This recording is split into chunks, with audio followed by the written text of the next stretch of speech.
Alors ce soir, je vais vous parler avec Monsieur Madec du bois et de la forêt dans le cadre d'un programme de sensibilisation à l'utilisation du bois légal et certifié qui a été mis en place par la Fondation Chirac, qui est une fondation qui travaille notamment sur la lutte contre la déforestation.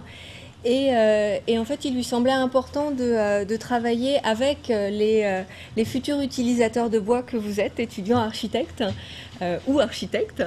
Et donc, c'est dans ce cadre-là qu'elle m'a demandé de faire ces interventions. Alors, je ne suis pas du tout dans le milieu de l'architecture. Au départ, je suis primatologue, donc j'ai fait des études de biologie et j'ai travaillé sur les singes, et en particulier sur les orang-outans à Bornéo. Et ce qui m'a fait beaucoup m'intéresser aux forêts, et en particulier aux forêts tropicales, depuis maintenant une dizaine d'années, et notamment à toutes les questions qui sont relatives à l'exploitation de la forêt et à ce qu'on peut appeler, quand elle est faite de manière totalement débridée, à la déforestation, et donc ensuite aux mesures qui peuvent éventuellement être mises en place, qui sont la légalité et la certification dont je vous parlerai tout à la fin. Alors comment ça va se dérouler?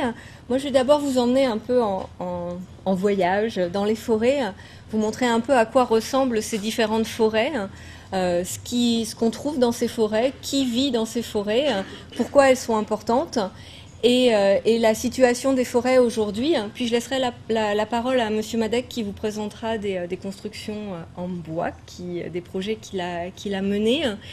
Et je finirai sur la légalité et la certification. Et évidemment, vous aurez du temps pour toutes les questions, en espérant qu'on puisse y répondre. Alors tout d'abord, je vais vous montrer quelques images de forêt, parce que c'est vrai que souvent on parle de la forêt, mais en réalité c'est un pluriel, ce sont des forêts, puisque chacune est différente et qu'elles peuvent être vraiment très différentes. Alors pour d'abord brosser un portrait très large, on a trois grands types de forêts sur la planète, ce qu'on appelle les forêts tropicales, qui sont les forêts qui couvrent la majeure partie de la zone au niveau des tropiques et qui sont les plus étendues, dont vous voyez un exemple en photo à Sumatra. Donc ça, c'est le premier grand bloc forestier. Ensuite, on a les forêts boréales, deuxième très grand bloc forestier, qu'on trouve dans la majeure partie. Les deux plus grandes forêts, les deux plus grandes étendues se trouvent au nord du continent américain et sur toute la zone sibérienne jusqu'en Finlande et jusqu'en Suède et au Danemark. Mais alors, on parle aussi de la forêt boréale ou de la forêt tropicale ou de la forêt tempérée, qui est la troisième. Donc la forêt tempérée, c'est celle qu'on connaît sous nos latitudes.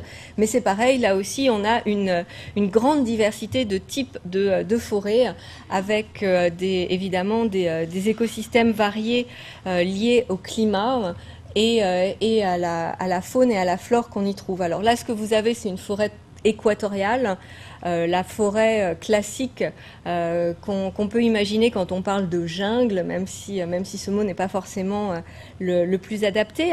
Et donc là, vous avez ce qu'on peut appeler aussi la forêt cathédrale, c'est-à-dire des très grands arbres avec des émergents qui peuvent aller jusqu'à 60-80 mètres de hauteur, une canopée, c'est-à-dire un toit forestier qui est continu comme un véritable toit, et puis ces émergents, ces sentinelles qui percent à travers ce toit.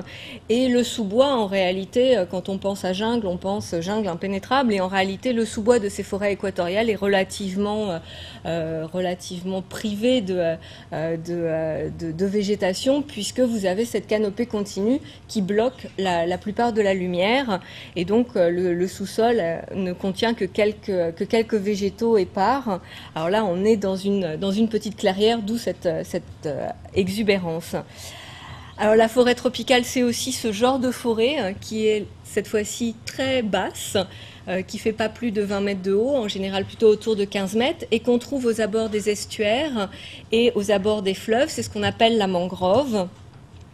Et la mangrove, elle est représentée par un arbre ou une famille d'arbres en particulier, qui sont les palétuviers, c'est ce qu'on voit sur la photo. C'est des arbres assez particuliers avec des racines échasses.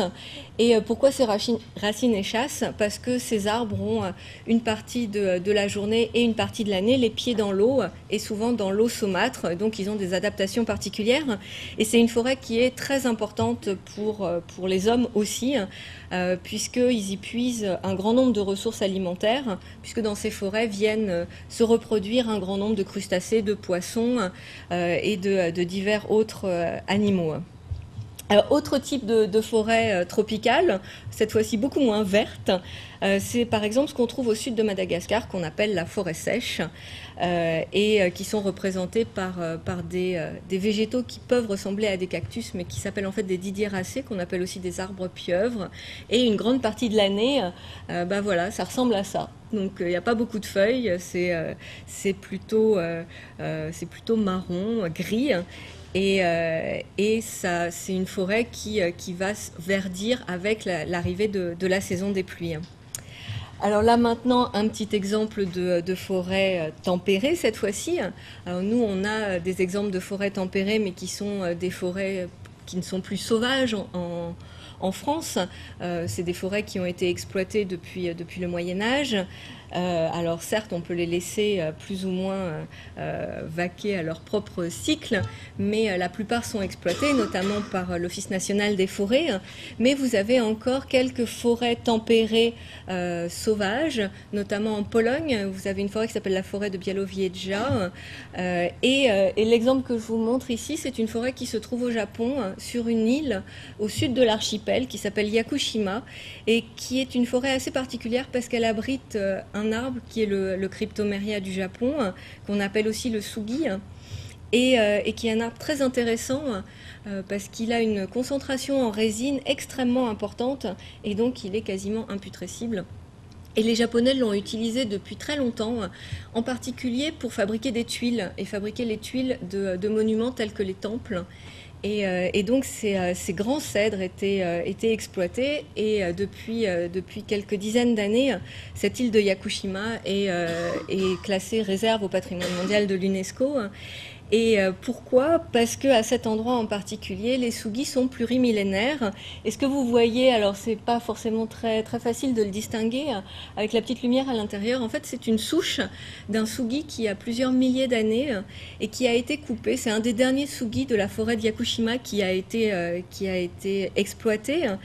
Et cette souche est restée en l'état, puisque, comme je vous disais, le bois est quasiment imputrescible. Et à l'intérieur, les Japonais y ont abrité un petit hôtel en mémoire de cet arbre. Et enfin, dernier exemple de forêt, la forêt boréale. Alors ici, on est au Québec. Et donc là, on a une forêt qui est souvent composée majoritairement de résineux. Et vu les conditions climatiques, le froid et le sol qui est gelé une grande partie de l'année, vous avez des arbres qui sont relativement petits et relativement petits en hauteur et aussi en diamètre par rapport à ce qu'on peut trouver dans les forêts tempérées ou dans les forêts tropicales. Alors on parle beaucoup de la forêt ces derniers temps. Alors cette année 2011 a été décrétée par l'ONU année mondiale de la forêt. L'année dernière, c'était l'année mondiale de la biodiversité. Et si les deux se suivent, c'est peut-être pas forcément un hasard, dans le sens où les forêts du globe abritent grosso modo 60% de la biodiversité mondiale.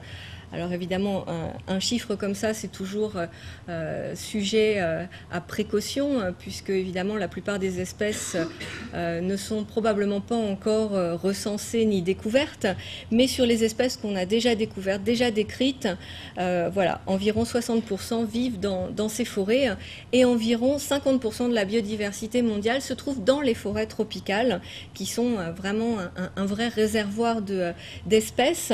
Alors là, vous avez quelques représentants d'espèces qui vivent au Cameroun, donc un chimpanzé, un champignon et un perroquet gris du Gabon. Et alors on parle beaucoup de cette biodiversité, puisque avec cette déforestation qui sévit notamment dans les forêts tropicales, et j'y reviendrai un peu plus longuement après, c'est cette biodiversité aussi qui s'érode et qui disparaît. Alors la biodiversité, juste pour revenir sur ce terme un bref instant, souvent on pense à la biodiversité comme étant une simple liste d'espèces vivant dans un milieu donné, donc un inventaire, si vous voulez, des animaux, des plantes, des champignons qui vivent dans un écosystème.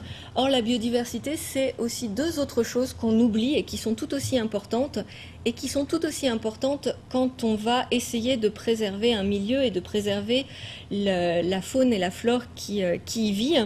La biodiversité, c'est aussi la diversité génétique à l'intérieur d'une même espèce, et plus cette diversité génétique est faible, plus une espèce a des chances de disparaître. Et la biodiversité, c'est aussi toutes les interactions entre les espèces et entre les espèces et leur milieu. Interactions de prédation, de mutualisme, de parasitisme, etc. Et c'est probablement cet aspect de la biodiversité qui est encore beaucoup plus important. Ce qui fait que quand on parle par exemple d'une espèce qui risque de disparaître, par exemple un grand singe, certes ça peut être problématique pour l'écosystème dans son ensemble en tant que disparition de l'espèce, mais cette disparition de l'espèce va entraîner une cascade probable d'autres disparitions, puisque cette espèce n'est pas isolée, elle entretient énormément de liens avec les autres espèces et son milieu. Et quand il s'agit par exemple d'un grand singe, par exemple les gorilles vont participer à la dispersion de graines de certains arbres, et notamment les fruits et les graines d'un arbre qu'on appelle le moabi, et qui aujourd'hui est beaucoup utilisé et qu'on voit beaucoup en Europe pour tout ce qui est parquet, encadrement de fenêtres ou portes. Et donc on a des relations, des interrelations entre les différentes espèces et entre les espèces et leur milieu. Alors, la biodiversité, c'est aussi quelque chose qui nous est particulièrement utile, à nous, humains, et qui nous rend de nombreux services. Alors, on va par exemple utiliser certaines espèces comme plantes médicinales, par exemple, et notamment de plus en plus des plantes qui sont puisées dans les forêts tropicales, mais on a aussi ce qu'on appelle des services écosystémiques. Alors, qu'est-ce qu'un service écosystémique ? C'est un service que va nous rendre la biodiversité ou un écosystème en particulier, un milieu en particulier. Et la forêt, tout particulièrement. Alors sur cette photo, pas de forêt, pourtant la forêt est pas loin, et c'est cette forêt sèche à Madagascar dont je vous ai montré une illustration précédemment. Et en fait, autour de cette forêt sèche, vous avez ce fleuve qui s'appelle le fleuve Mandrar, et ce fleuve passe à travers plusieurs forêts.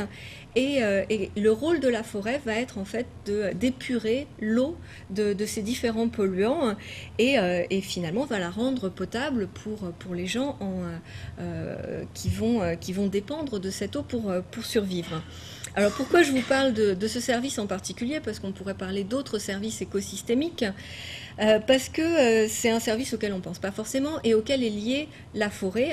Et il y a un exemple très intéressant qui est celui de la ville de New York, qui a justement utilisé ce service écosystémique, qui l'a mis en valeur.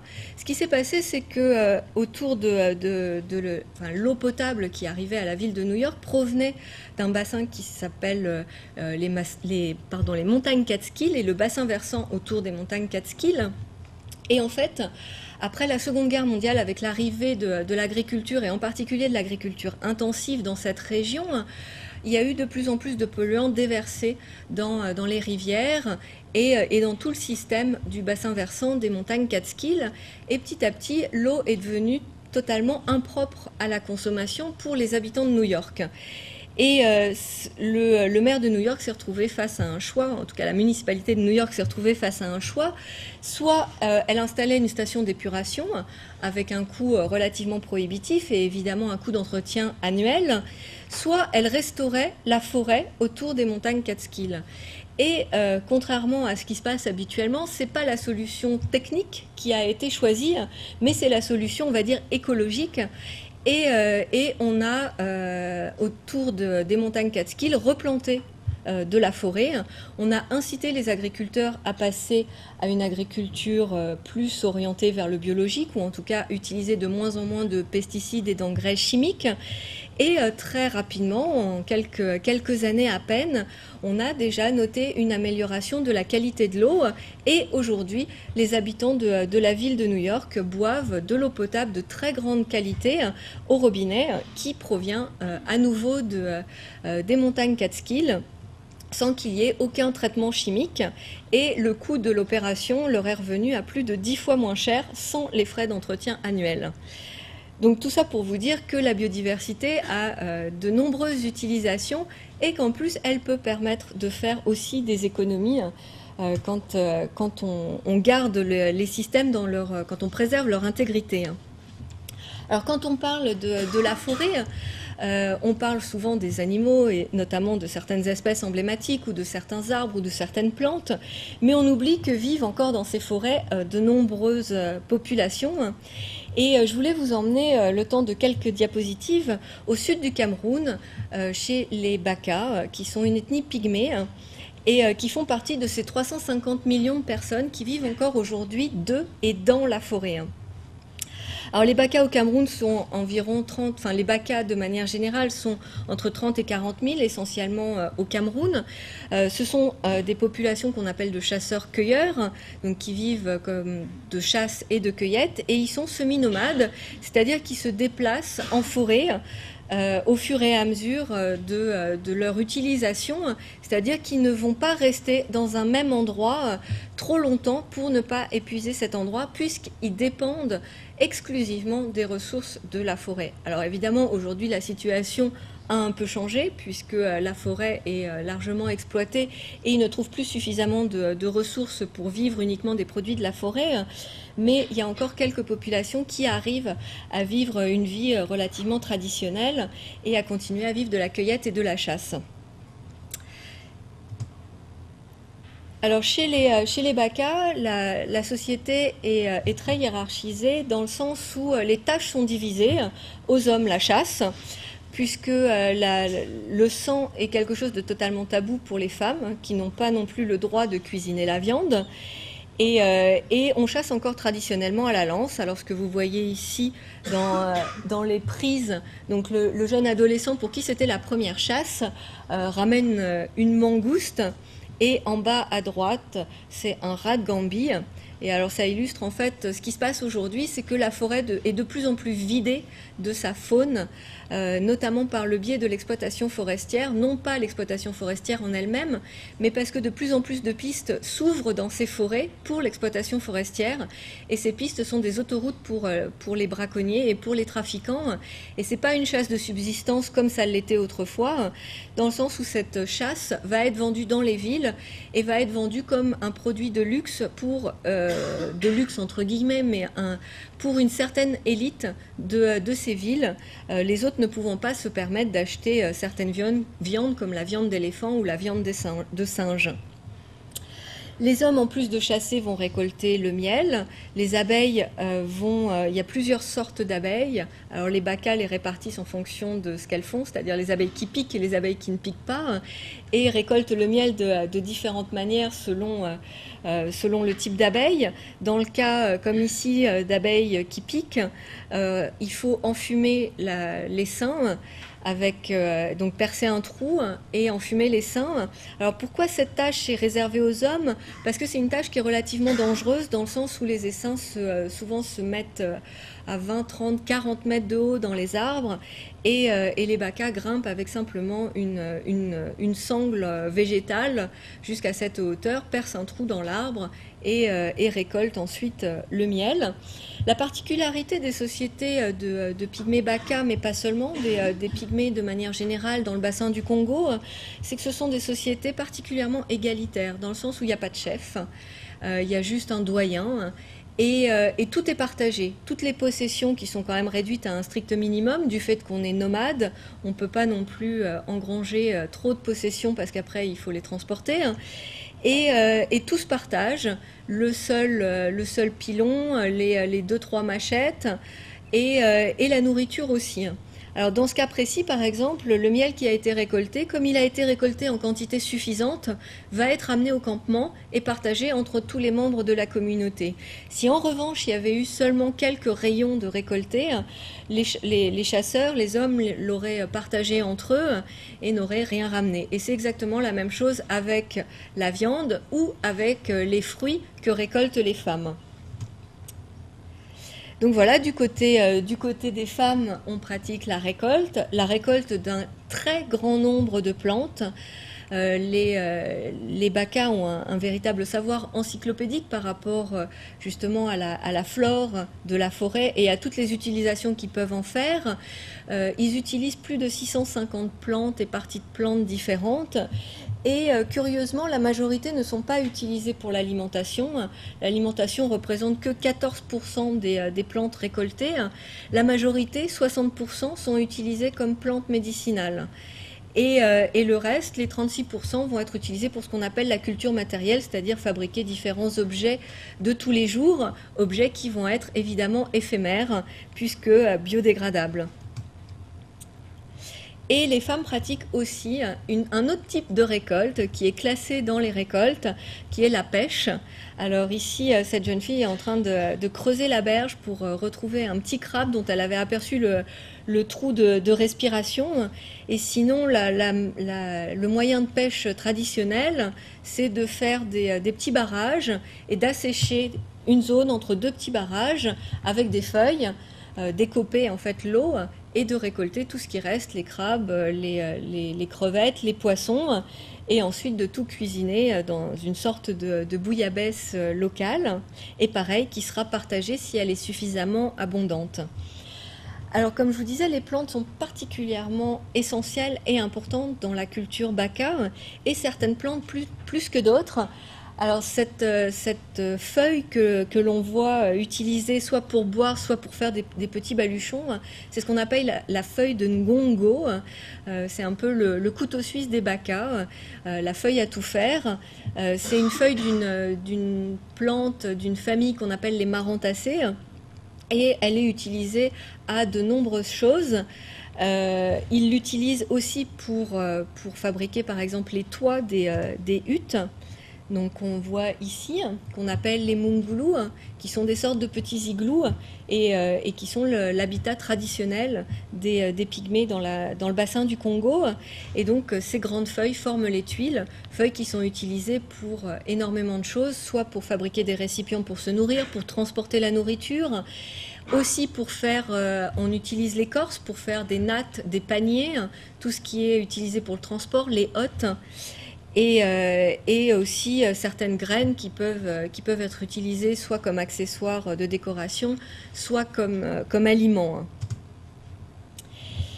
Et donc cette forêt, pour les Baka et pour les pygmées de manière générale, puisque vous avez de nombreuses ethnies pygmées, on peut parler par exemple des Effets, des Mbouti, des Mbengele, des Aka. Et cette forêt, elle représente leur garde-manger, leur pharmacie, leur maison, mais c'est aussi le réceptacle des esprits, et notamment des esprits de leurs ancêtres, et le réceptacle de tous leurs mythes.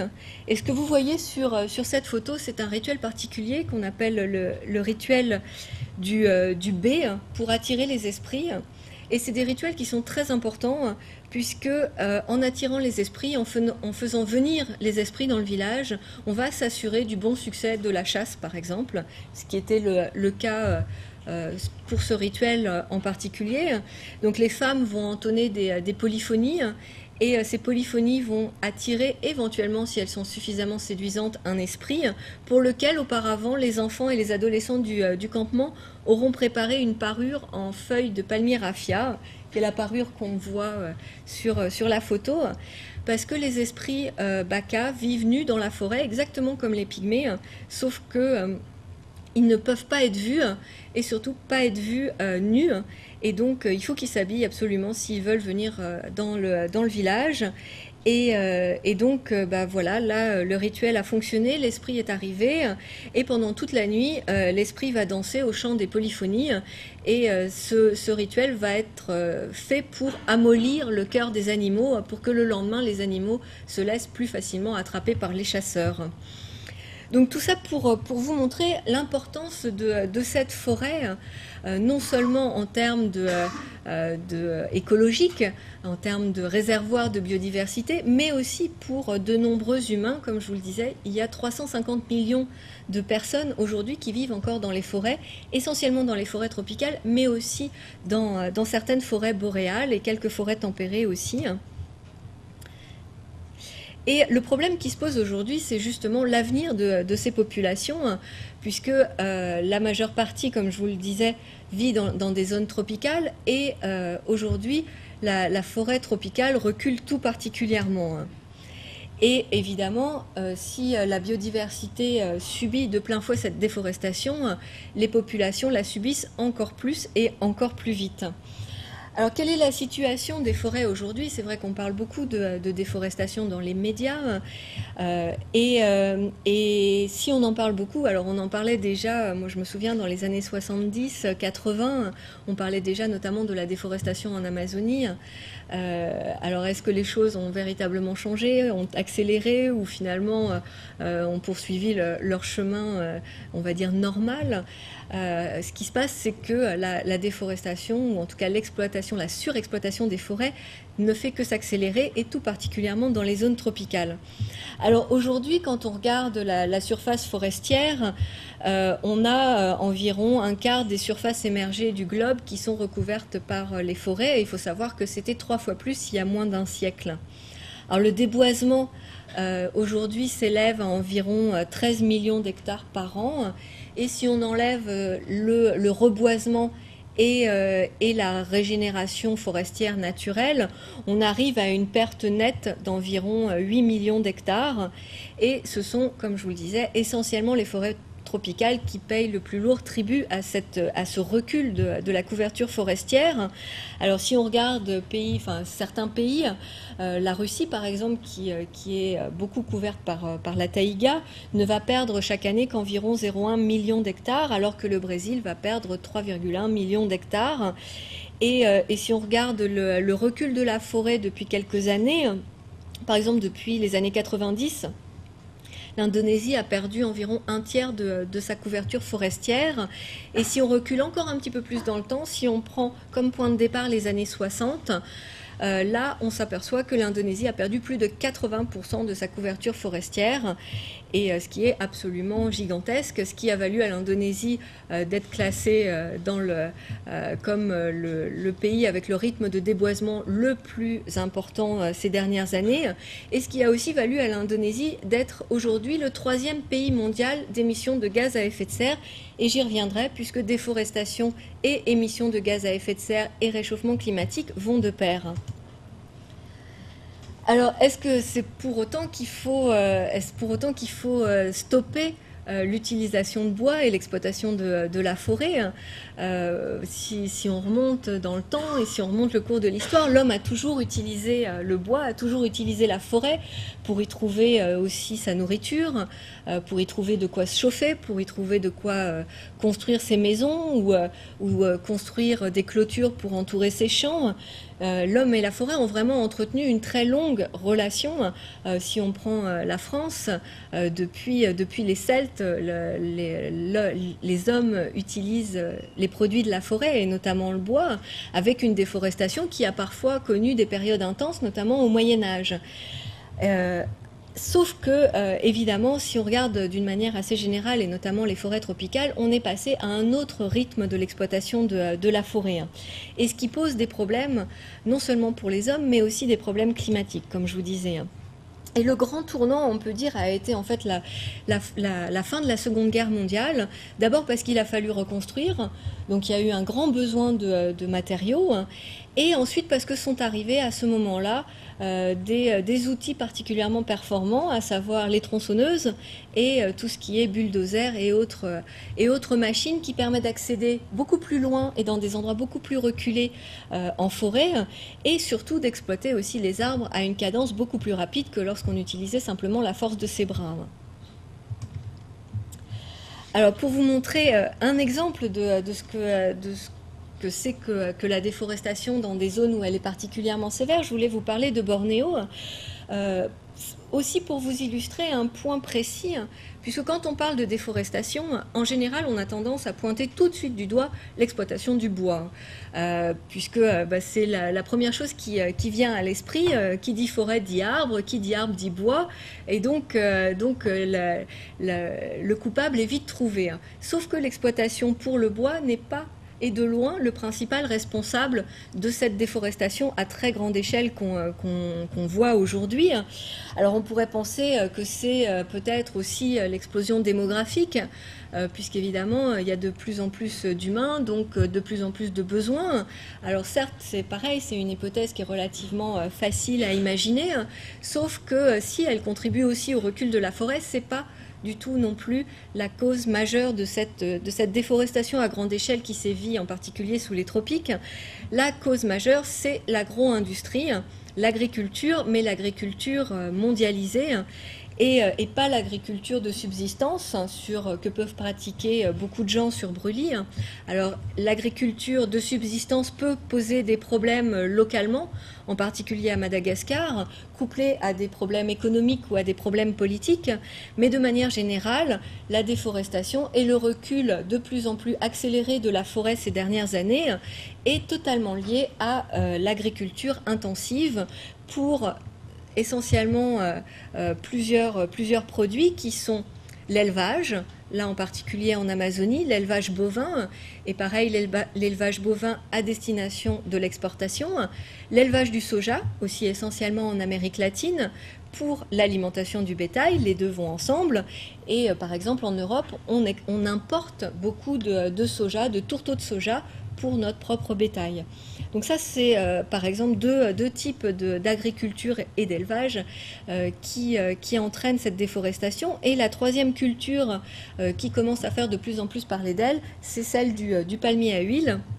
Et c'est ce qu'illustre ces quelques photos, puisque la culture du palmier à huile est particulièrement importante en Asie du Sud-Est, et en particulier en Malaisie et Indonésie. Alors en fait, le palmier à huile, c'est comme son nom l'indique, un palmier. Il est originaire en réalité d'Afrique de l'Ouest. Et il a toujours été utilisé en Afrique de l'Ouest, et notamment comme produit alimentaire. On en faisait une huile et aussi une sorte de beurre qu'on utilisait en cosmétique.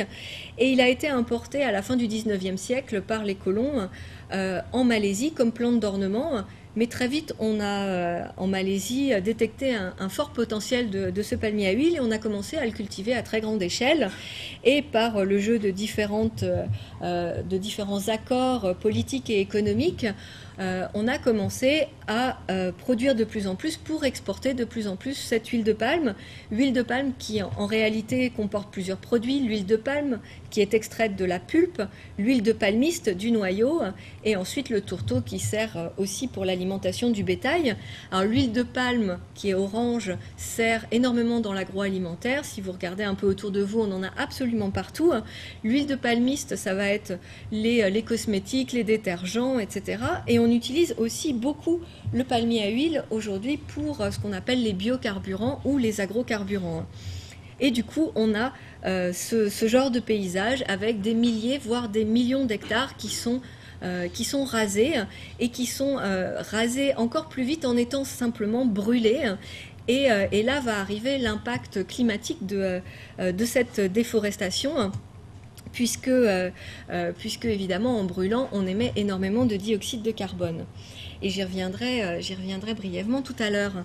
Alors pour revenir maintenant sur la consommation du bois, qui est le sujet qui nous préoccupe le plus.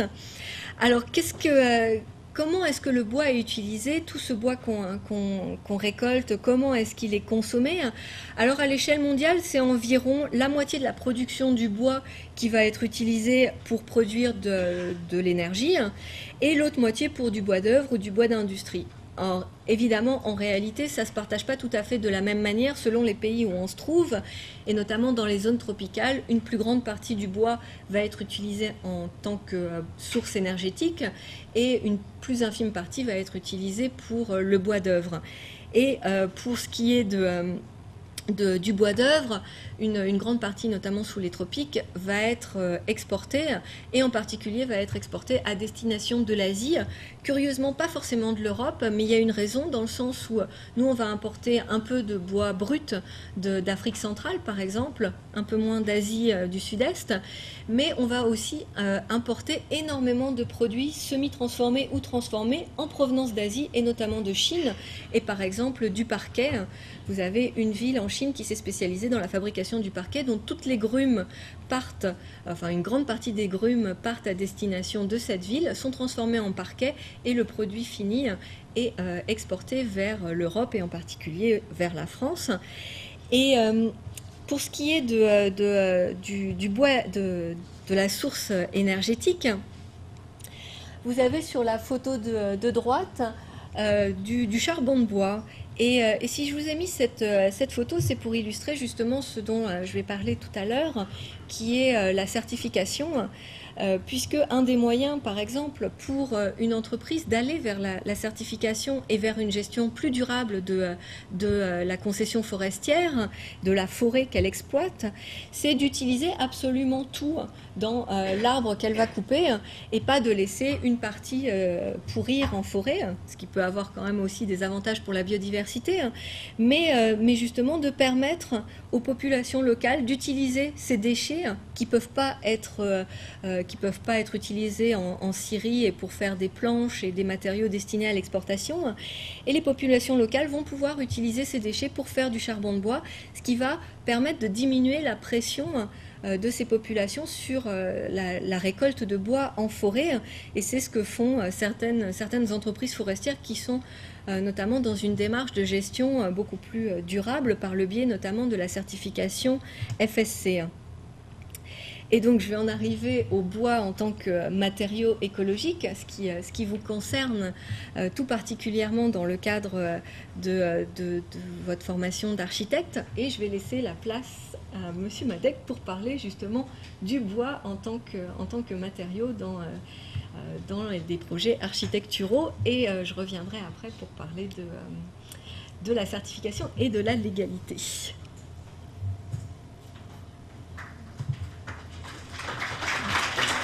De votre présentation. Bien, en attendant que ça s'ouvre, il me semble, en vous entendant, madame, que finalement, à nous deux, nous allons illustrer le fameux propos de Dubost, agir global, penser global, agir local. Puisque, effectivement, quand nous sommes, nous, face à une situation de construction quelque part, bien sûr, on continue à s'interroger sur l'opportunité d'utiliser des bois exotiques face à un dilemme qui, sans doute, aujourd'hui se résout, mais qui a été pendant très longtemps ouvert face à nous. Devons-nous continuer à utiliser des bois exotiques s'il n'y a pas de traçabilité ? Et si nous décidons de ne plus les utiliser, finalement, nous allons pénaliser des gens qui font un travail tout à fait cohérent et nous ne leur permettons pas d'avoir un développement durable, puisque finalement, la ressource ou une des grandes ressources de leur pays, finalement, nous les privons de l'utiliser. Cette question-là reste toujours posée. Il est vrai qu'aujourd'hui, dans toutes les constructions qui sont réalisées et qui répondent de l'éco-responsabilité, il est toujours précisé qu'il est indispensable que les bois aient une origine traçable. Il est toujours précisé le type de traitement envisagé et de traitement interdit. Il est toujours précisé les références de normes françaises, européennes et internationales auxquelles nous nous référons finalement justement pour entrer dans ce que vous décrivez, c'est-à-dire la nécessité à la fois de préserver la forêt et de rendre hommage à ceux qui l'entretiennent finalement, et qui l'entretiennent pour nous tous, on le voit bien. Alors pour nous, les questions sont évidemment liées et un peu différentes. Il me semble que quand nous construisons dans un endroit, c'est toujours un lieu. Tout homme qui pense est en un lieu. Nous sommes ici dans un lieu. Quand nous construisons, ce sont dans des lieux. Et au nom de, là aussi, la réduction des émissions de gaz à effet de serre, la possibilité de protéger des ressources locales, nous sommes toujours attentifs au recours à la ressource locale. Alors ça a du sens, bien sûr, face aux émissions de gaz à effet de serre, mais ça a aussi du sens du point de vue culturel. Finalement, la culture, ce que Paul Ricoeur appelle une figure historique cohérente, la culture vient de la relation d'une société à son territoire, parfois à son terroir, en tout cas au lieu dans lequel elle habite. En fait, il y a des relations d'aller-retour entre les lieux et les sociétés qui fabriquent les conditions dans lesquelles nous habitons. On peut dire que le lieu, quand il prend les ressources, quand il donne les ressources pour faire l'architecture, construit une architecture qui, elle aussi, en retour, finir par construire le lieu d'une autre manière. D'une certaine façon, nous passons notre vie dans une sorte de troc avec la nature. Je pense que nous lui donnons moins qu'elle nous donne. Malheureusement, nous donnons trop de déchets et nous donnent tellement d'autres choses. En tout cas, c'est dans ce troc-là que les choses s'opèrent. Je vais très rapidement vous présenter 4 projets, dont un tout petit, pour lequel il n'y a qu'une seule diapositive, mais qui montrent, et avec des petites anecdotes qui vont aussi vous dire que ce n'est pas aussi simple que ce qui apparaît, qui vous montrent quels sont les enjeux de l'utilisation du bois aujourd'hui dans la conception et la réalisation d'architecture éco-responsable. Ici, c'est un bâtiment breton, c'est à Ploufragan, hein, c'est tout près de Saint-Brieuc. Dans ce projet, et c'est le seul projet du genre, je n'ai pas utilisé le bois de façon structurelle. Mais j'ai utilisé le bois à la fois pour filtrer le vent, pour protéger le bâtiment des intempéries. Et je l'ai fait parce que le bois qui est ici, c'est un épicéa qui est rétifié. Alors pour ceux qui ne savent pas ce que ça veut dire rétifié, c'est un bois que l'on chauffe de telle manière qu'il gagne une pérennité et qu'il n'ait pas besoin d'autres traitements pour être protégé finalement de tous les assauts qui pourraient arriver dans le temps. Je n'aime pas tellement la rétification, justement parce que ça demande de l'énergie et que le bois, finalement, n'a pas forcément besoin qu'on ne rajoute de l'énergie pour qu'il trouve de la pérennité. Mais disons qu'ici, nous l'avons fait parce que, justement, dans les Côtes d'Armor, il y a une société qui fait de la rétification et que, finalement, nous utilisions aussi une ressource locale ici. Le bois rétifié perd toutes ses qualités structurelles.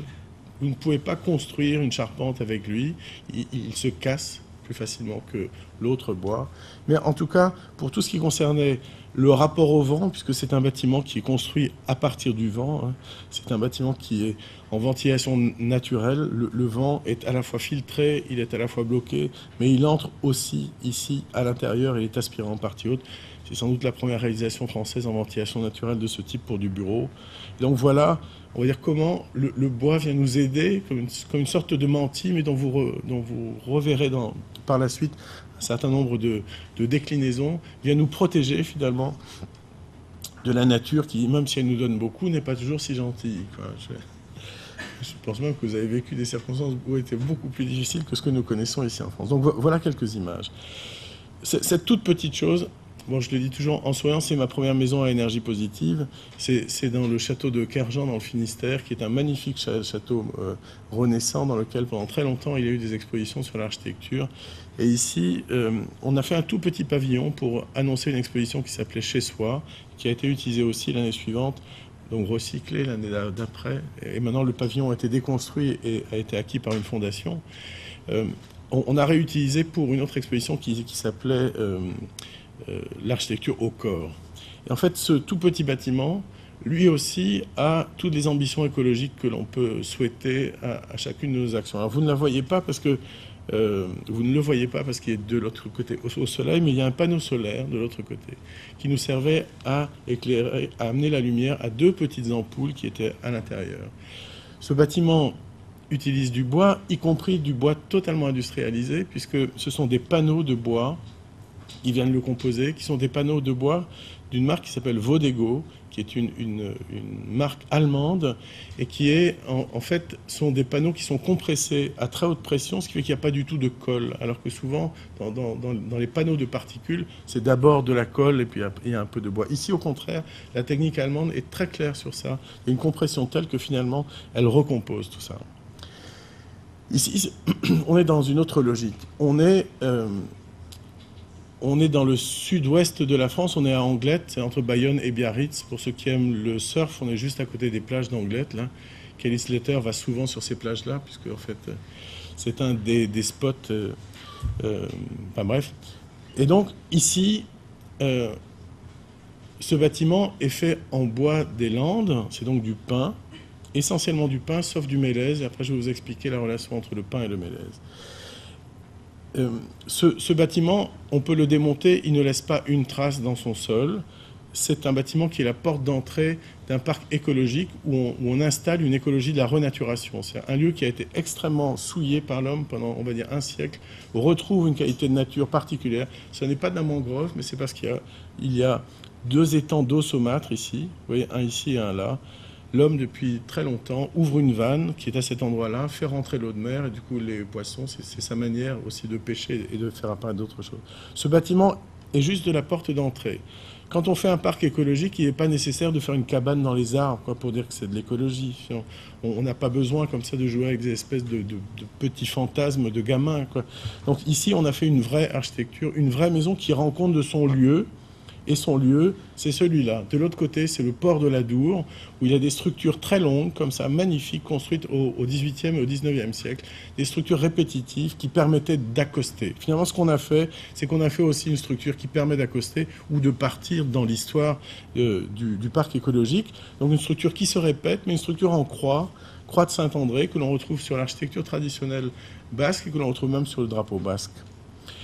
Ici, le bâtiment ne fait que 400 mètres carrés habitables, il fait 100 mètres de long, parce que je ne voulais pas couler de béton dans ce site, je ne voulais pas qu'il y ait un monde personne pour les personnes à mobilité réduite, donc on a fait une rampe, et c'est la rampe qui a donné sa longueur au bâtiment.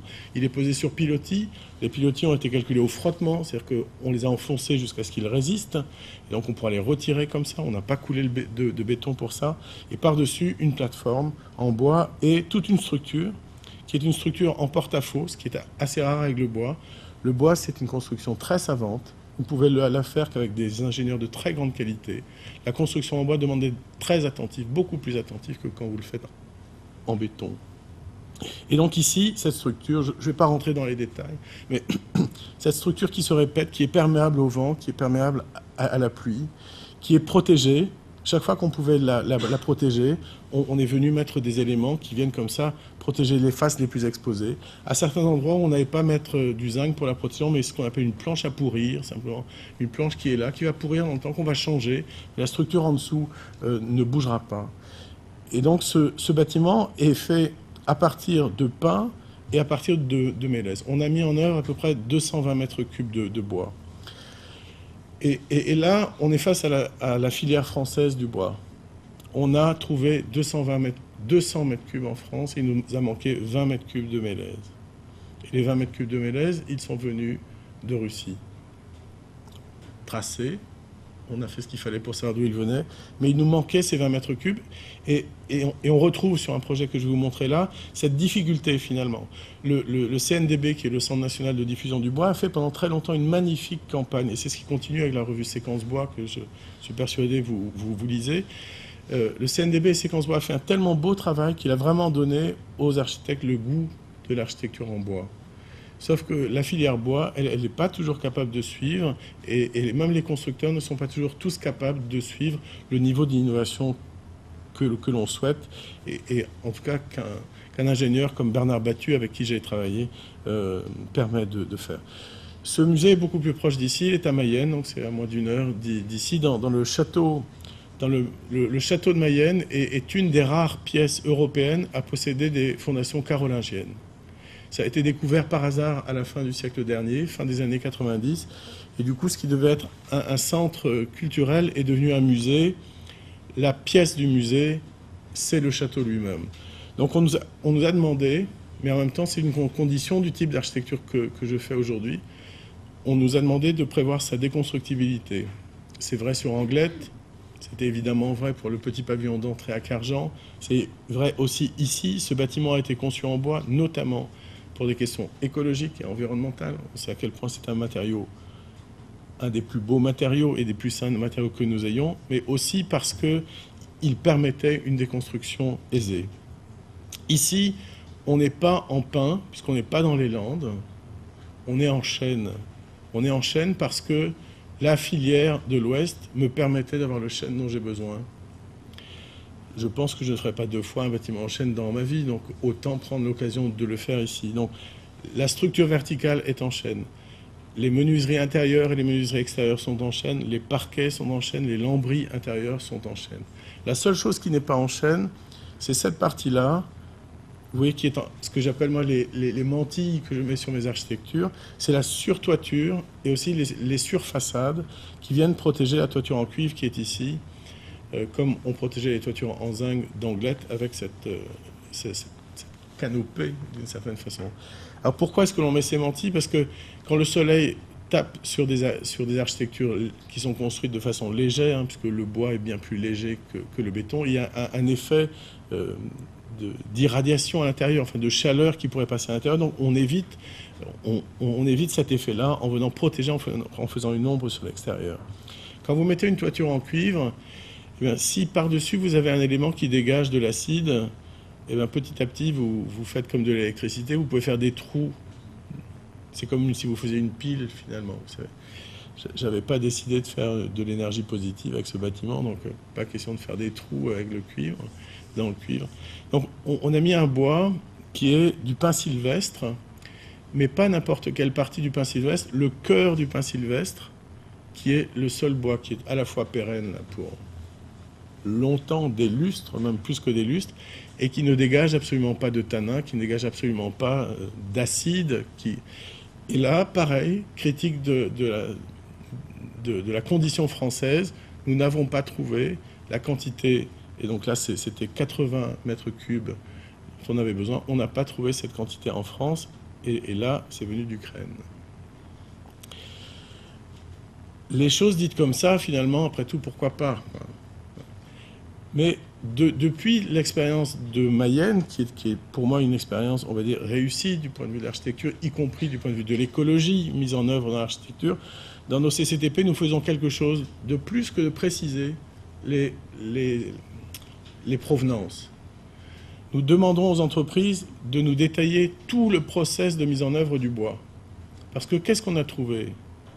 Mais à la fin du chantier, que le chêne était bien un chêne de l'ouest de la France. Mais quand il a passé commande en Ukraine, il a envoyé le chêne se faire tailler en Ukraine. Or, ce process-là, nous, on ne pouvait pas le maîtriser. On ne demandait pas le tracé du process. Donc maintenant, on le fait. En tout cas, aujourd'hui, ce bâtiment est là. C'est un projet, c'est une architecture archéologique, d'une certaine façon, hein, qui rajoute une couche aux couches. Vous voyez, ici, vous avez un siècle, ici d'un autre siècle, ici un autre siècle, et puis nous sommes venus amener cette partie-là, la plus légère, démontable, celle qui ne rentre pas en concurrence avec la gravité et avec le poids de la grande histoire.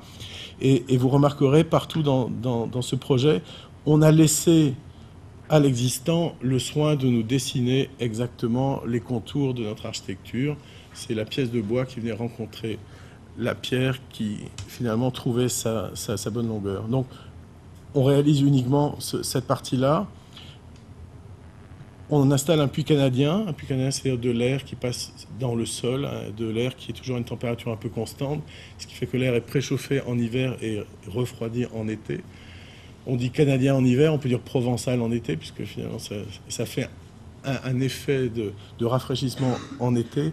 Et l'air arrive tout autour, ici, de la muraille. Vous savez, quand vous avez une muraille comme ça, depuis toujours, en plein air, elle est peinard. Hein, elle est comme ça, à sa place. Puis si vous décidez à un moment donné de faire que la face intérieure de la muraille, c'est un espace chauffé, et la face extérieure, c'est plus un espace chauffé, il se passe des choses au travers de la muraille. Il y a des échanges, notamment des échanges d'humidité qui s'opèrent vers l'intérieur. Et nous, bon, hormis le fait que le puits canadien donne un confort réel de vie et produit des économies d'énergie pour rien, il était intéressant pour nous que l'air du puits canadien vienne lécher les remparts pour faire en sorte que l'humidité qui venait sur les remparts ne stagne pas sur les remparts et entre à l'intérieur du bâtiment. Parce que le chêne a 1000 qualités, mais c'est un bois qui peut absolument se fendre et se fendre drastiquement. Donc cette humidité-là nous intéressait, ça nous intéressait donc de la faire entrer. Donc voilà, après, on va dire quelques images.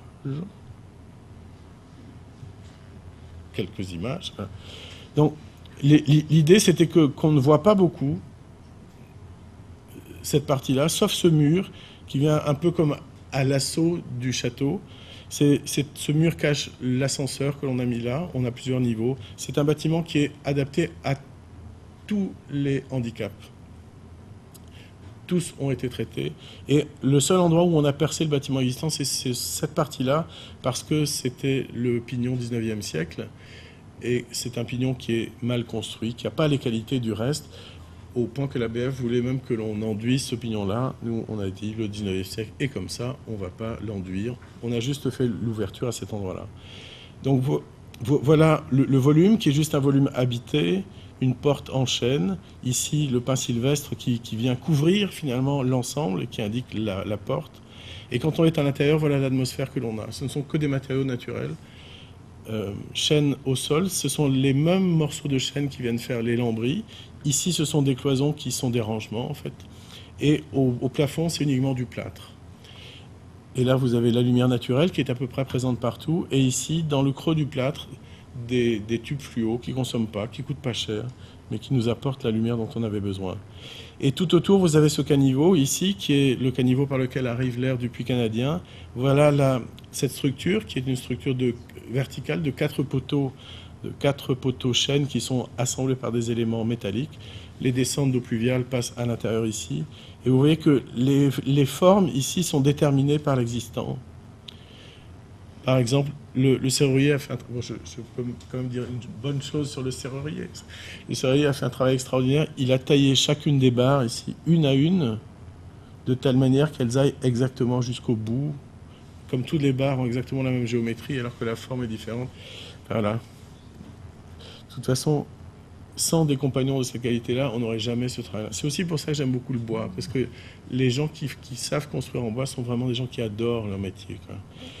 Et donc voilà un certain nombre de choses. Je ne vais pas rentrer dans le détail, mais la seule intervention qu'on ait faite dans la partie ancienne, hormis cette ouverture pour montrer toute la verticale de la tour carolingienne ici, c'est qu'on a ajouté ce sol. C'est une ABF qui a fait le reste de l'aménagement. On a rajouté ce sol en mettant juste de la terre cuite, des tomates, que l'on a mis dans un maillage de planches de chêne. Vous dévissez les planches de chêne, vous avez tous les câbles qui sont en dessous. On ne le voit pas. En tout cas, ça permet de faire. Et donc, sous une dalle qui permet d'accéder à cet espace-ci, il y a des beaux windows inversés qui amènent la lumière. Ils sont aussi en chêne, y compris tout le platelage que l'on a. Voilà, ça c'est le jardin qui est au-dessus de l'espace que vous avez vu. Tout le platelage qui est ici d'un jardin, on va dire, d'essence médiévale, avec des simples, avec des plantes locales et aussi lui en chêne. Et je vais terminer. Donc voilà, ça c'est ce que l'on voit quand on est dans le jardin et qu'on a envie de se reposer. Et si on sort, le tilleul qui est là et qu'on a évidemment laissé à sa place, le tilleul nous accompagne. Et je vais terminer avec un projet dans le sud de la France. On est entre Nîmes et Montpellier. Donc là, il n'est pas question de chêne, il n'est pas question de pin, il est question de châtaignier, de bois des Cévennes, de peuplier et d'une pierre qui n'est pas la pierre de granit breton, qui est une pierre calcaire très tendre, très douce, mais qui a quand même quelques autres qualités. À cet endroit-là, juste pour vous dire, tout ça se fait aussi avec un goût pour la performance énergétique. Anglette, c'était un bâtiment passif. Mayenne, vous imaginez bien que quand on n'isole pas un rempart, on ne manquerait plus qu'on isole un rempart, quoi. Où serait notre rapport à la culture? Mayenne, on a fait le choix d'un très bon confort d'été. Et la performance qu'on a atteinte, c'est un BBC réhabilitation. Ici, on est en énergie positive sur base passive. Donc, tous les bâtiments sont passifs. On a rajouté, et c'est le seul endroit où on a une technique un peu complexe, parce qu'ici, on est vraiment ras des pâquerettes, low-tech, comme on dit, avec des techniques rurales.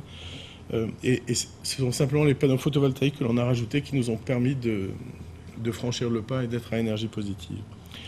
Tout le travail que l'on fait là, c'est toujours un travail culturel. Le fait d'aller chercher les filières locales, de trouver les entreprises locales, tout ça renvoie à la culture. Ici, ça ne peut pas être plus culturel. Je travaille pour des gens qui font du vin depuis les Romains. Des gens qui n'existent pas dans le SCOT de Montpellier, d'ailleurs, qui pensent que tout devrait devenir métropole de Montpellier jusqu'à Nîmes. Ces gens-là, c'est le monde rural, ce sont des gens qui ont des racines qui sont longues, qui sont profondes. On les a tous rencontrés, les pays. Un à un, ces viticulteurs. On est allé chercher tout ce que leur histoire racontait, y compris le cinéma qui est là, qui est quasiment né là. Si vous aimez le monde rural, il y a 2 films à voir qui sont Farbic et Big Far, qui racontent l'histoire d'une famille après la Première Guerre mondiale et la même famille après la Seconde Guerre mondiale. C'est extraordinaire. Ça a été tourné dans ce secteur-là. Bref, on va chercher tous les signes, y compris les plus simples de la culture, et on construit une architecture rurale. Quand on a été appelé sur ce projet, ils s'attendaient à avoir du Guéry ou du Calatrava, ceux qu'ils font si bien, pas si loin que ça, en Espagne, ces architectures manifestes. Et nous, on a dit, on fait exactement l'inverse. On va finir votre village avec des bâtiments qui vont venir de la ferme agricole, donc la forme la moins chère de la construction, en bois, et des volumes dont aucun ne sera plus grand que les volumes que vous avez dans votre village. Et ils voulaient un bâtiment, on leur en fait 7. Un accueil, un musée, un caveau, un restaurant, une salle de réunion, une pépinière d'entreprise et une maison du gardien. Et tout ça mélange de l'activité privée et de l'activité. Excusez-moi, ça passe un peu mal, mais parce qu'on a changé finalement le procédé. Donc ici, on construit avec la forme la plus simple qui soit, quasiment des portiques comme des planches. On en met tous les 1,05 m. Ici, on est avec du bois massif, mais qui se répète tous les 1,05 m. On en a partout. Et après, on joue simplement la manière de l'installer et l'endroit où on met de l'inertie. On est dans le sud, on ne met pas de climatisation. On met un puits canadien pour la salle de réunion. Pour le reste, on travaille qu'avec l'inertie, c'est-à-dire qu'on rajoute de la pierre à l'intérieur. Et en fait, c'est la pierre qui vient faire le parement, et on a quelques sols qui sont en béton. Ce sont les services des personnes à mobilité réduite qui nous ont interdit de mettre de la terre battue, parce qu'ils considéraient qu'avec la terre battue, on se déplaçait mal quand on était sur un fauteuil. Donc on a remplacé la terre battue que je souhaitais par des dalles en béton simplement cirées. Donc on a ces petites structures, on a la masse à l'intérieur, on a la surtoiture, comme les autres projets précédents. On est en ventilation naturelle. Ce sont des bâtiments très fins, justement pour avoir cette ferme toute simple. Très fin, 10 mètres, 11 mètres. Donc on ouvre les fenêtres des deux côtés, ils ventilent comme ils veulent. Et je vais vous montrer quelques images. Ils voulaient un patio, parce que leur idée c'était de faire un très grand bâtiment. Ils voulaient un patio au cœur du bâtiment. Nous on a fait du patio un petit bâtiment, un petit volume. Donc c'est juste une structure métallique, comme ils savent si bien le faire dans ces pays viticoles, une structure métallique sur laquelle on vient tresser des branches de châtaignier. Donc l'ombre sera là, le vent va passer par là. Bon, ici c'est une représentation qui n'est pas exactement la réalité. Et ici vous avez l'accueil. Ici, le musée et le caveau, c'est le seul endroit où on vient s'enterrer pour gagner la fraîcheur. Et on s'inspire là, pour le coup, d'une forme qui vient des bergers. C'est ce qu'ils appellent une capitelle, c'est l'endroit où ils se protègent. Et la capitelle, en fait, est ici. Je suis désolé pour ces images qui ne montrent pas le travail très précis qui a été fait sur la forme. Et donc, ici, on est vraiment dans une situation très rurale avec la revendication du rural. Impossible de faire une architecture comme celle-là, ni à Nîmes, ni à Montpellier. Il n'y a pas de sas d'entrée. On passe d'un bâtiment à l'autre par l'extérieur. Il n'y a pas de clôture. On est en direct avec le sol, avec le vrai sol.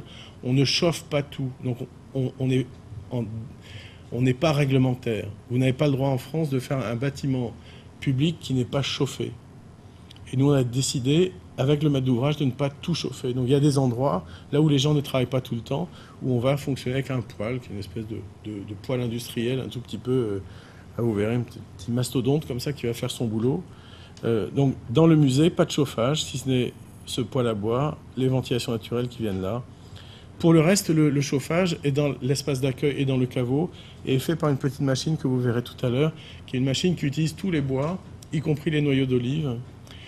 Bon, écoutez, hein, c'est drôle ici, mais dans le sud, c'est moins drôle. Et en Espagne, c'est encore moins drôle, puisqu'il y a des secteurs agricoles en Espagne qui sont entièrement chauffés, avec notamment les serres qui servent à faire les tomates, qui sont chauffés par des centrales à bois qui marchent au noyau d'olive, quoi. Donc, on a la machine qui fait que le jour où la filière existera en France, ça marchera. Donc voilà tous ces volumes-ci, avec le restaurant qui est lui couvert de ganivelles. Vous savez, les ganivelles, c'est ce qui permet de tenir les dunes. On a besoin de ganivelles pour les rouler pendant l'hiver, pour les dérouler pendant l'été, pour protéger la terrasse extérieure et on les roule pendant l'hiver pour faire en sorte que l'apport solaire, qui est la chose la plus gratuite et la plus intéressante pour se chauffer l'hiver, l'apport solaire se fasse pleinement. Et donc voilà, je ne vais pas rentrer dans tous les détails. Le bois est ici aussi absolument... Je fais ce travail-là encore avec Bernard Battu, qui est ce partenaire que j'aime particulièrement. J'ai oublié de vous dire que sur Mayenne, c'est Gaëtan Jeunesse, qui est un jeune ingénieur bois qui est installé près d'Angers et qui fait un travail magnifique. C'est lui qui a construit le phare du bout du monde, vous savez, tout en bas de la Patagonie, là. Un phare qui tient encore et qui est toujours là. Et donc voilà les deux petites machines. Alors c'est une autre manière de parler du bois. Mais dans ce projet, toute l'isolation est en laine de bois. Le bâtiment est en bois et en pierre. Et les sources d'énergie, hormis la source solaire, eh ben, c'est cette machine multibois.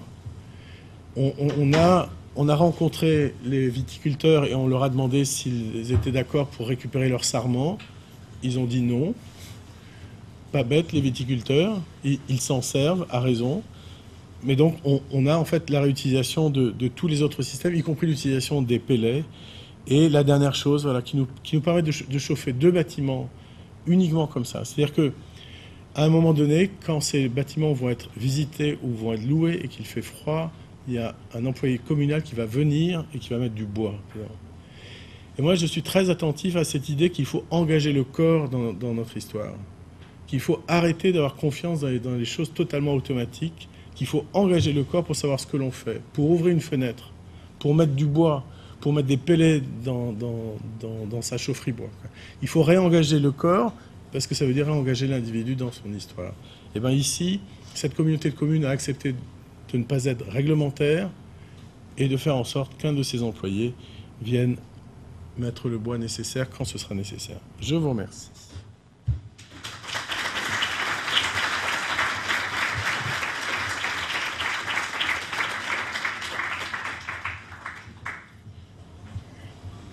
Merci beaucoup pour ces belles ces présentations de ces projets qui moi, m'ont parlé, même si je ne suis pas du tout architecte, parce que vous avez évoqué des questions et des problématiques qui sont exactement les mêmes que celles auxquelles je peux m'intéresser, simplement d'une autre manière. Et vous avez soulevé beaucoup de points qui sont particulièrement intéressants. Alors évidemment, je pense que tout le monde sera convaincu, en tout cas je l'espère, par la qualité et la beauté de ce matériau qui est le bois, qui a un champ de qualité absolument fabuleux.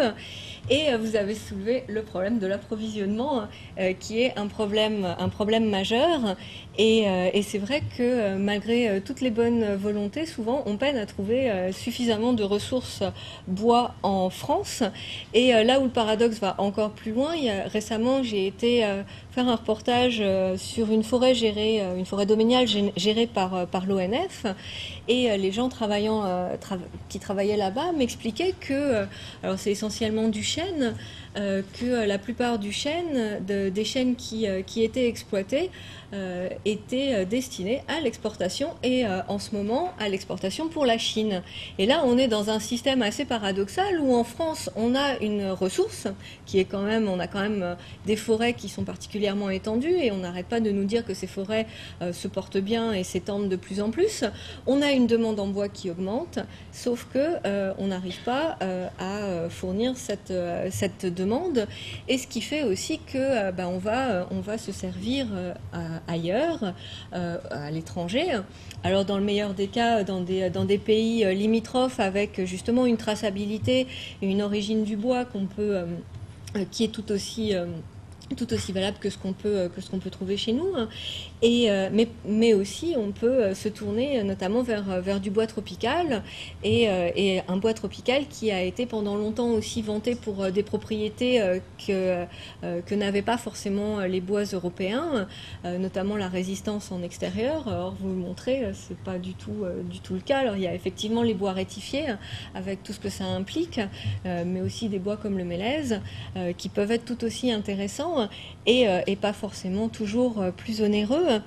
Et c'est le problème aujourd'hui, c'est que on a une pression de plus en plus forte sur ces zones tropicales et une demande en bois qui augmente et l'approvisionnement en bois ne se fait pas forcément de la meilleure manière qui soit, d'où cette contrainte par rapport à la légalité et à la certification et à la gestion durable. Alors pourquoi est-ce qu'il faut aujourd'hui se mobiliser ou en tout cas faire de plus en plus attention par rapport au bois qu'on peut utiliser? Alors quand je dis bois, ça va effectivement du bois en tant que matériau bois, mais jusqu'à la feuille de papier qui est aussi issue des forêts et du bois. Tout simplement parce que, comme je vous disais, la déforestation s'est nettement accélérée, en particulier sous les latitudes tropicales, et parce que cette déforestation a un impact majeur, alors sur la biodiversité, sur les gens qui vivent dans la forêt. Je vous disais, c'est 350 millions de gens qui vivent encore aujourd'hui dans la forêt, mais vous avez à l'échelle de la planète 2 milliards de personnes qui dépendent des ressources produites par la forêt. Et vous avez aussi des économies qui tournent autour de l'exploitation de la forêt. Et ces petites économies, ces petits systèmes économiques, notamment autour des forêts communales, ne sont pas forcément suffisamment mis en valeur par rapport à des grosses exploitations industrielles qui souvent bafouent les droits et des populations autochtones et des travailleurs qui travaillent chez eux. D'où cette pression pour aller vers la gestion durable et la certification. Alors, je passe là-dessus. Alors, pourquoi d'abord la légalité? Parce que c'est un véritable problème, dans le sens où, en France, par exemple, 40% du bois qui arrive en France est d'origine illégale. Et à l'échelle mondiale, c'est entre 20 et 40%. Alors, qu'est-ce que ça veut dire du bois illégal? C'est plusieurs choses. Ça va être du bois, par exemple, qui va être extrait d'une forêt qui est classée réserve ou parc national. Ça, c'est des choses qui arrivent, et notamment en Afrique centrale ou en Asie du Sud-Est, par exemple en Indonésie. Ça va aussi être une exploitation d'un arbre qui a un diamètre inférieur au diamètre de coupe autorisé. Et là, on est aussi dans l'illégalité.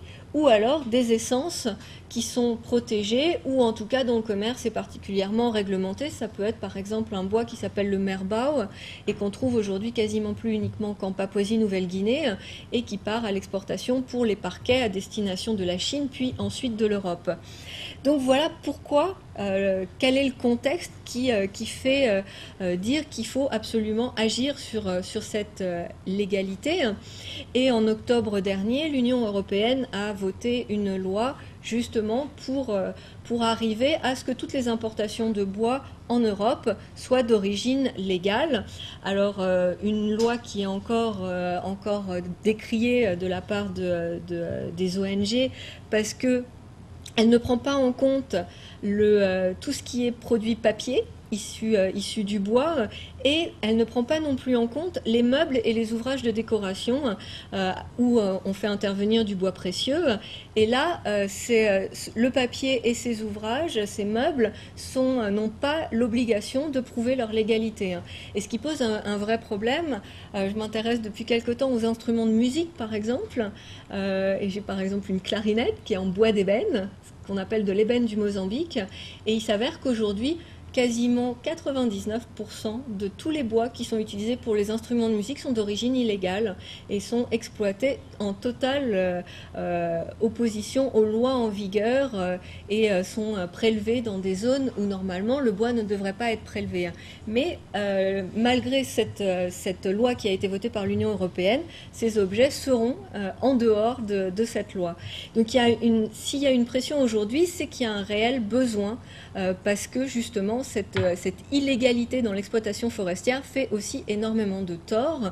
En Indonésie, par exemple, là où j'ai le plus travaillé, dans les parcs nationaux, tous les gros arbres ont été coupés totalement illégalement avec la complicité souvent des autorités locales, puisqu'on a des systèmes de corruption qui sont parfaitement bien installés jusqu'au plus haut niveau du gouvernement, et la plupart des essences rares ont été prélevées même à l'intérieur des parcs nationaux. Donc voilà pour ce qui est de la légalité, qui est le premier volet et le premier volet essentiel pour la base de ce qu'on peut avoir ensuite en termes de certification et de gestion durable. Alors qu'est-ce que c'est que la gestion durable et qu'est-ce qui a été mis en place? Alors je pense que vous en avez entendu parler, on a plusieurs types de certifications, plusieurs types de labels. Le seul qui aujourd'hui est véritablement approuvé par la majorité des acteurs et notamment des acteurs associatifs, c'est le label que vous voyez en photo, c'est le label FSC. Alors FSC, ça veut dire Forest Stewardship Council, en quelque sorte le Conseil de soutien de la forêt, si on le traduit en français. C'est un label qui a été créé en 1993, dont l'origine remonte une dizaine d'années auparavant, mais sous la pression d'industriels du bois, et notamment brésiliens, canadiens, américains et européens, il a été énormément retardé. Et pourquoi est-ce qu'il a été créé? C'était pour aider les consommateurs dans leur choix en apposant un logo sur le bois qui résultait d'une exploitation légale et durable, puisque la base de ce certificat, c'est quand même la légalité. Si la légalité n'est pas là, il ne peut pas y avoir de certificat. Et ce certificat est basé sur les principes de développement durable qui ont été définis à la conférence de Rio en 92, à savoir 3 points essentiels. Un développement qui va être écologiquement adapté, donc qui va préserver la biodiversité, socialement bénéfique, et donc c'est là où c'est important aussi, parce qu'il ne faut pas oublier que cette exploitation du bois fait aussi vivre des gens sur place. L'idée, c'est pas de boycotter le bois tropical ou le bois de manière générale ou toute autre ressource, c'est de faire en sorte que tout le monde, que cette ressource puisse continuer à exister dans les années et les décennies et les siècles à venir. Et enfin, un développement qui soit aussi économiquement viable, parce qu'il faut quand même que économiquement ça tienne la route. Et alors le FSC a défini 10 principes et 56 critères de bonne gestion forestière, des critères qui vont aborder ces différents points. Et comment ça se passe une certification? Alors une certification FSC prend parfois plusieurs années, avec d'abord une demande auprès du FSC, un pré-audit, une demande formelle et ensuite différents audits. Et entre les audits, des mises aux normes en fonction des critères et des principes du FSC. Et puis à la fin, si tous les principes et critères sont remplis, vous avez la remise du certificat et vous pouvez apposer sur votre bois le certificat FSC. Alors le certificat FSC, c'est pas uniquement la gestion forestière, mais c'est aussi la certification de toute la chaîne de contrôle, ce qu'on appelle aussi la chaîne de traçabilité. C'est-à-dire qu'en théorie, quand vous avez une planche ou même une feuille de papier, sur votre facture, quand vous achetez ces produits, sur votre facture, vous avez un numéro, le numéro du certificat FSC, et avec ce numéro, vous pouvez remonter toute la chaîne et retrouver jusqu'à l'arbre et la concession forestière dans laquelle l'arbre a été prélevé. Alors, là où... pour vous donner quelques exemples et pour revenir justement à la forêt dont je vous parlais, et en particulier aux populations locales qui vivent encore de la forêt et de ces forêts, que vont représenter en fait ces critères et ces principes du FSC? Alors par exemple, il va y avoir des principes de sécurité, de conditions de sécurité de l'exploitation forestière. C'est-à-dire que, par exemple, la photo en bas montre un ouvrier qui vient, en fait, ils viennent d'abattre un grand taillus.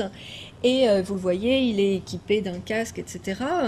Et ça, c'est la première chose que va demander le FSC auprès des entreprises qui veulent aller vers cette certification. C'est d'avoir toutes les normes de sécurité pour ces travailleurs, ce qui souvent dans les zones tropicales n'est pas le cas.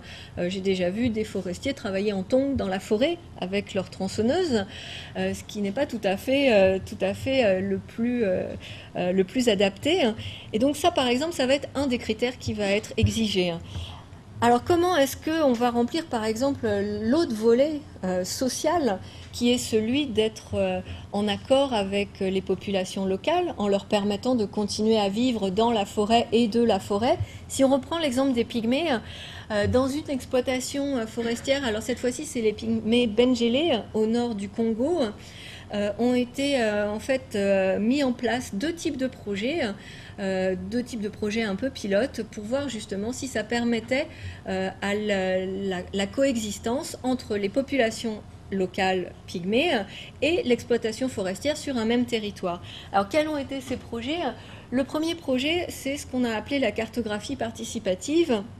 Alors comment ça se passe?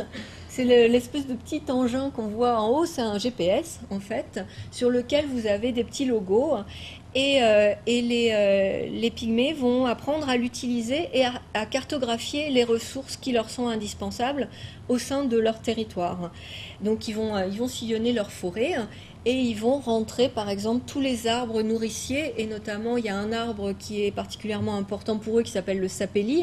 Sur ce sapelli vivent des chenilles et uniquement sur cet arbre, et ces chenilles sont une source de protéines particulièrement importante à la petite saison sèche. Donc ils vont cartographier tous les sapellis ou par exemple tous les arbres sacrés au pied duquel ils vont enterrer leurs ancêtres. Et l'entreprise forestière va s'engager à ne pas exploiter ces arbres et à ne pas, par exemple, détruire les cours d'eau dans lesquels ils vont pêcher. Et jusqu'à maintenant, c'est quelque chose qui fonctionne relativement bien. Au sein de la même entreprise certifiée FSC aujourd'hui, autre projet mis en place, c'est une radio qui s'est appelée Bisso na Bisso, qui veut dire ensemble en lingala. Et cette radio, alors ça peut paraître peut-être un peu anecdotique, mais en réalité cette radio a eu vraiment un effet très important dans le sens où elle a permis de renouer le dialogue entre les populations autochtones et l'entreprise forestière. Sur cette radio, les pygmées viennent enregistrer des programmes, des émissions, des messages, viennent éventuellement faire part de leurs problèmes, de leurs doléances vis-à-vis de l'entreprise forestière. Évidemment, c'est fait en de multiples langues, en une quinzaine de langues pygmées et bantou. Et de l'autre, l'entreprise forestière va informer de ce qui va se passer, de ce qu'elles vont faire, de quelles zones elles vont commencer à exploiter, etc. Et le dialogue qui avait été rompu, c'est à nouveau renoué entre les deux et permet une certaine coexistence, en tout cas, jusqu'à aujourd'hui. Donc voilà quelques exemples de cette mise en application des critères et des principes du FSC. Alors évidemment, ce qui est valable à un endroit, comme ici au nord du Congo, ne va pas du tout être valable ailleurs, et même pas forcément très loin, mais avec d'autres populations locales, un autre contexte politique, un autre contexte historique. Donc évidemment, chaque principe et chaque critère du FSC va devoir trouver ses propres solutions adaptées à chacune des zones. Alors, une petite carte qui n'est pas très très lisible, mais c'était juste pour vous montrer la répartition aujourd'hui des forêts certifiées FSC. Essentiellement, aujourd'hui, la majeure partie se trouve quand même dans des zones de forêts boréales et forêts tempérées, en Sibérie et en Amérique du Nord, avec encore un gros manque au niveau de l'Afrique centrale, où pourtant s'approvisionne énormément la France. Et ceci est lié en particulier à des problèmes aussi de corruption qui permettent aussi difficilement d'avancer dans cette certification et dans les différents audits aussi. Et les alternances politiques et les problèmes politiques ne rendent pas forcément la chose facile non plus pour les exploitants forestiers. Donc voilà en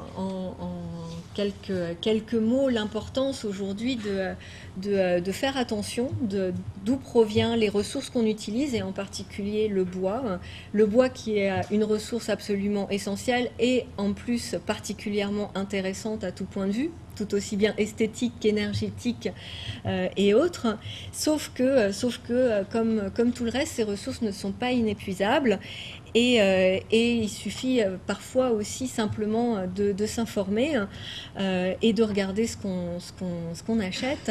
Sauf que, comme vous le disiez, c'est pas toujours aussi simple que ça. Parfois, ça relève un petit peu du parcours du combattant.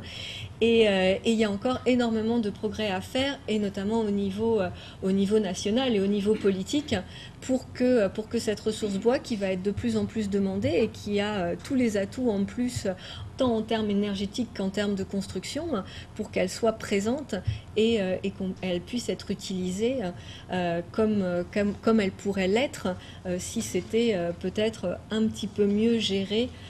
Comme je vous disais, il y a quand même certains paradoxes qui sont assez étonnants.